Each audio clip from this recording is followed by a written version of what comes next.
Welcome to the Mentally Whole podcast. I am your host, Lauren Green. This podcast is a safe place for us to have weekly discussions about mental health, Christ, personal development, and the tools to live our best lives. Please stay tuned for a new episode. Hey y'all, welcome back to another episode of the Mentally Whole podcast. I am your host, Lauren Green. So y'all, as of right now, we are in the great state of Maryland. Well, I'm in the great state of Maryland, and we have been placed on a stay-at-home order. So I have been home all week for the most part. I went out Monday to get some, supplies and food and stuff, but I haven't really been out the house since Monday. I went out the house today to go back to the grocery store just to get a few things. But quarantine life is not a life I want to live for too long because I am tired, I'm just tired of being in the house. I want to go back and do normal stuff, like go to restaurants and stuff. But that's me on a tangent right now. So for our housekeeping announcement, so I have developed a mailing list. So please subscribe to the mailing list. The mailing list will be in the show notes. The link to the mailing list, to subscribe to the mailing list will be in the show notes. Don't forget to share and rate the podcast.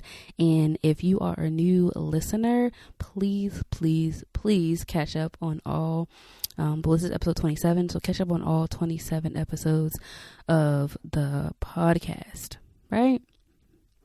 So I hope all of my listeners are doing well in this time of uncertainty and in this time of quarantine, in this time of isolation. I hope you guys are doing well. I told one of my clients the other day, like, this quarantine and this pandemic, affects all of us differently, right? And I pray that whoever is listening to me right now is doing well, that you're in good spirits, that your mood is well, that you're, spending time with your family and friends or whoever you live with, that you're actually spending time with them. And I just pray that you're doing well, because it's wild right now in America, in the United States. So yeah, I just wanted to just say that to y'all. So let's get into today's topic. I wanted to do this topic about a week ago. So last week for the podcast, I did take a break. Let's backtrack. Yeah, so I did take a break last week from the podcast. I was going to record an episode, but eventually I decided to take a break because I needed a break. So since, we're in a stay-at-home order in Maryland, I have been working from home. So I have been doing therapy sessions on Zoom, and I'm trying to, adjust my work-life balance, right? I'm used to, at the clinic or at the school that I work at, closing up my work laptop and, really like shutting off work, right? Either it's 4 o'clock, 5 o'clock, 6 o'clock, whenever that time is, I'm like, okay, work is over, right?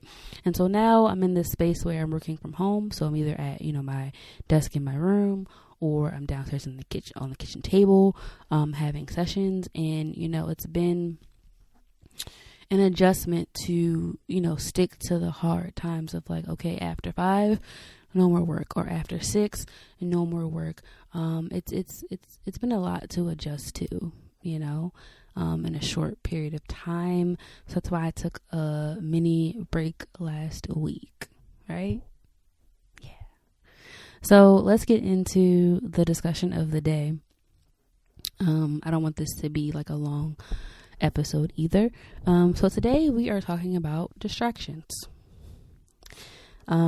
So I wanted to do this episode because I have a habit tracker on this site that I use, on this app that I use, called Notion. And from January 1st to January 31st, I did really well with my habit tracker. I was tracking the habits that I wanted to track like every day. I was doing good. And then February and March hit. I didn't even make a tracker for February and March, mind you. So there's that. But I was distracted, right? Very much so distracted and kind of lost sight of my goals. So I Googled the definition of distract. So the first definition that came up in the Merriam-Webster's app was 1A is to draw or direct something, such as someone's attention to a different object or in different directions at the same time. 1B says to turn aside or divert. And then the second definition that was very powerful to me was to stir up or confuse with conflicting emotions or motives, right? Ain't that good? That blessed me earlier. I said, ooh, stir up confusion and with conflicting emotions. My God, today. Examples of distractions can be people, activities, jobs, bills, circumstances, the coronavirus. What else can be distractions? A lot of things can be distractions if you let them become a distraction. TV can become a distraction. Social media can become a distraction. A lot of things can become distractions and fill up our idle time, right? Let me make sure I'm using that word correctly, because y'all know idle. Yeah. So idle means avoiding work or being lazy. And sometimes we fall into the distractions because we want to be idle and we avoid the necessary things that we want to get done, or we're being lazy, right? We stumble into the distraction because we are lazy, or we don't want to do the task or the thing that we set out to do. Boom. So distractions take our attention off what's important, right? Or they take our attention off, the goals that we have in mind, right? Right. So the question I asked myself was, how did I know I was distracted? Dun, dun, dun, dun, dun. So like I said earlier, I had a habit tracker that I made with Notion. I even had to go on YouTube to really figure out how to make it on Notion, because Notion is very complicated starting out, I feel like. But once I YouTube some stuff, it was easy. But I knew I was distracted because I started my habit tracker and I stopped using my habit tracker altogether in February and March, right? Lost focus on my goals for spending time with God, journaling every day. What's my other goal? Oh yeah, and getting off and staying off social media for an hour a day. I was not doing that consistently in February or March at all. Also, I knew I was distracted because I was making excuses on why I could not do certain things. So like when it came time to read my Bible or pray or write in my journal, I'd be like, well, now I'm too tired, or, oh, I gotta go eat, or I don't feel like it, or, whatever excuse I could have came up with. I probably came up with it. And I wasn't doing the things that I set out to do on a consistent basis, right? And certain things were not a priority. Like reading my Bible and journaling was not a priority. I wasn't making it a priority. Let's start there. I wasn't making it a priority like I should. And I was just out here doing what I wanted to do, And so I had to ask, myself a real question, like, do you want to get back on track? Right? And so I responded, yes, sis, gotta get back on track. Gotta focus on what I was focused on before in January. So I think the first step to get back on track is to acknowledge what was causing you to lose focus, right? It could be a person, it could be a place, it could be a thing, it could be your excuses, it could be anything, right? It could be TV, it could be too much social media, it could be too much TV time. Really figure out within yourself, like what was causing me to be distracted, or what was causing me not to use my time wisely and effectively. Second thing is ask God what things or activities or people you need to take a break from, right?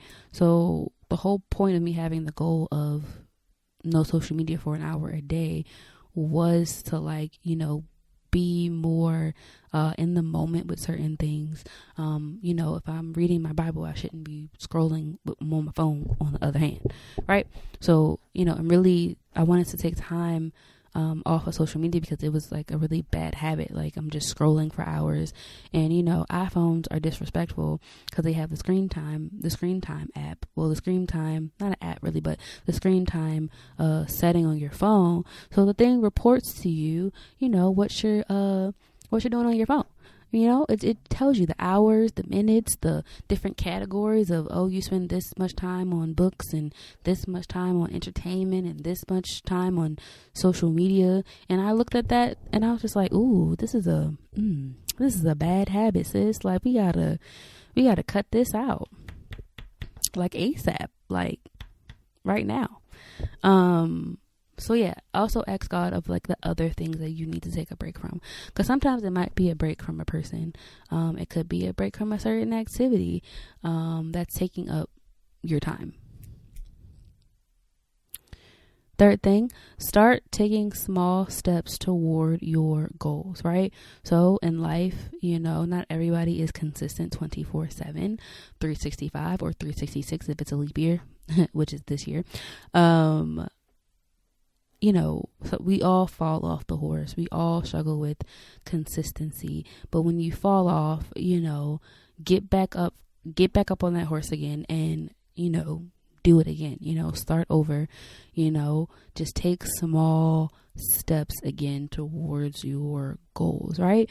So as soon as I realized that I was off task, I was off track, literally the end of March, I started practicing my goals again every day, as much as I could.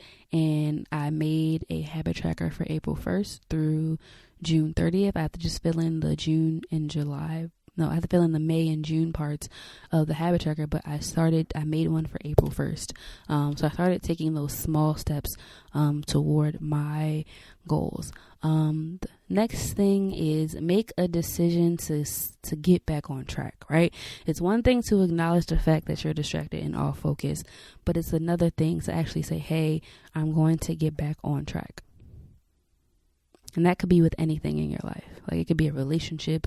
It could be a friendship. It could be a skill that you're learning that you might have took a break from. Make a decision to get back on track and to do what it is you said you were going to do. Be integral in 2020. Okay? Boom. The last thing that I want to say is to slow down.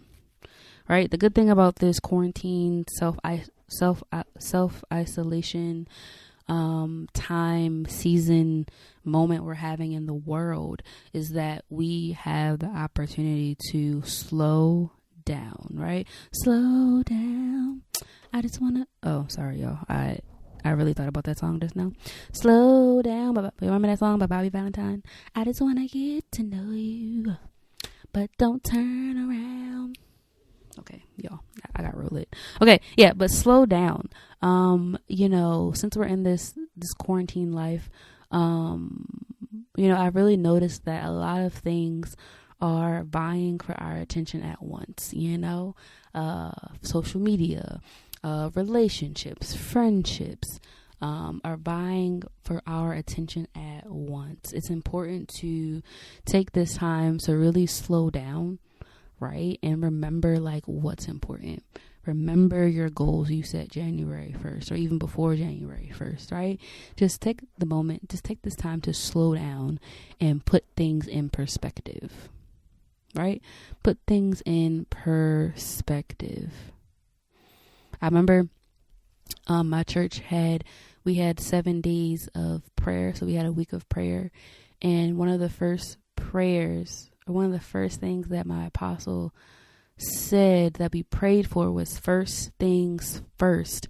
And it is very important to remember what should be first in your life, right? This is a good time to pinpoint like what is first in your life and what should be first in your life, right? Right now, what is first in your life, right? Like make a list, like number it 1 through 5, like what is priority in my life right now? And then make another list and say, hey, this should be important in my life. I hope that makes sense because it was kind of like just came out like that. But yeah, make a list of what's important to you, right? And then compare that to what's really important to your life right now. Like what's important in your life. Like, for example, if I put on the list like God's important, this is important, that's important, but really in my life it doesn't reflect God as number one, then you need to, reroute your list, reroute some things on your list. Prioritize the things that you need to prioritize, but also reprioritize the things that should not even be first on the list. So I hope that made sense. I hope it did, y'all, because, yeah, it didn't make sense to me coming out, but I hope it made sense. Remember, first things first. I hope you guys have a great week. This has been a great episode, and I will see you next week.